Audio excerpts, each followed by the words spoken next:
Pumanaw na ang batikang singer na si Freddy Aguilar sa edad na 72 ngayong May 27, 2025 sa Quezon City. Siya ang singer na nagpasikat ng kantang Anak. Nung isilang ka sa mundong ito.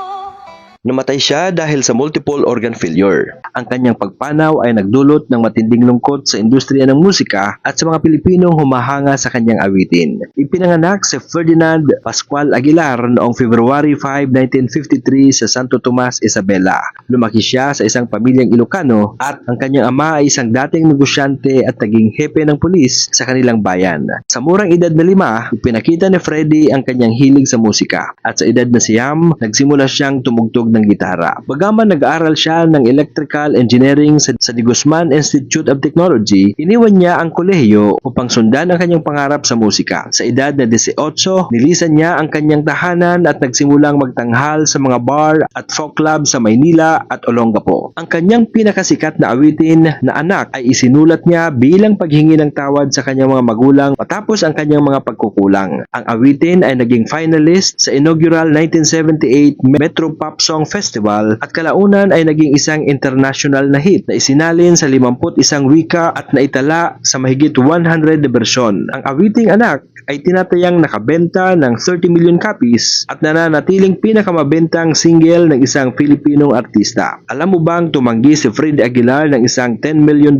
contract mula sa RCA Records matapos ang tagumpay ng Anak dahil mas pinili niyang manatiling tapat sa kanyang sining kaysa komersyal na tagumpay. Bukod sa kantang Anak, kilala rin si Freddy Aguilar sa kanyang makabayang bersyon ng Bayan Ko na naging himno ng opisyal na laban ng Rehimeng Marcos noong 1986 People Power Revolution. Ang kanyang musika ay sumasalamin sa mga tema ng pambansang identidad at pagmamalasakit sa bayan na nagbigay sa kanya ng pagkilala bilang isa sa mga haligi ng original Filipino music o OPM. Noong 1978, ikinasal si Freddy Aguilar kay Josephine Quiepo at nagkaroon sila ng 4 na anak, si Migan, Jonan, Isabella at Jericho. Si Migan ang sumunod sa yapak ng kanyang ama bilang mga awit. Noong taong 2013, naging kontrobersyal ang kanyang relasyon sa 16-year-old na dalaga na si Juvie Gatdula Albao. Upang masakatuparan ang kanilang kasal, nag-convert si Aguilar sa Islam at ginanap ang kanilang kasal sa Buluan, Maguindanao. Gumamit siya ng pangalang Abdul Farid matapos ang kanyang pag-convert sa Islam. Ayon sa mga ulat, tinatayang may net worth si Freddy Aguilar na nasa pagitan ng $3 million hanggang $5 million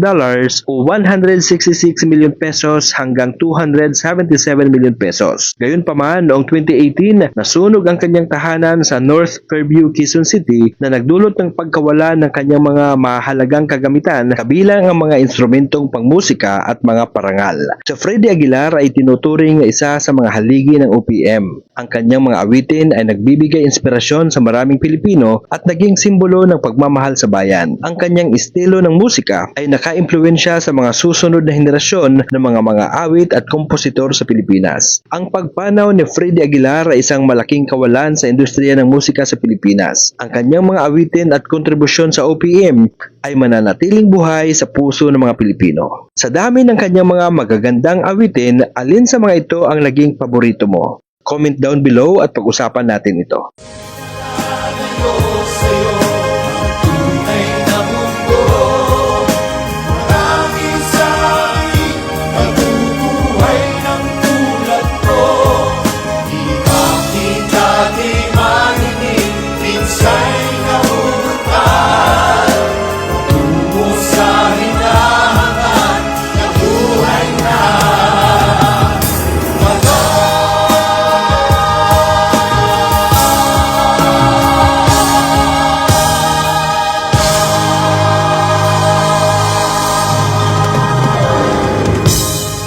Kung nagustuhan po ninyo ang mga ganitong uri ng content, maaari po kayong mag-comment, mag-like, mag-share at mag-follow ng ating Facebook page.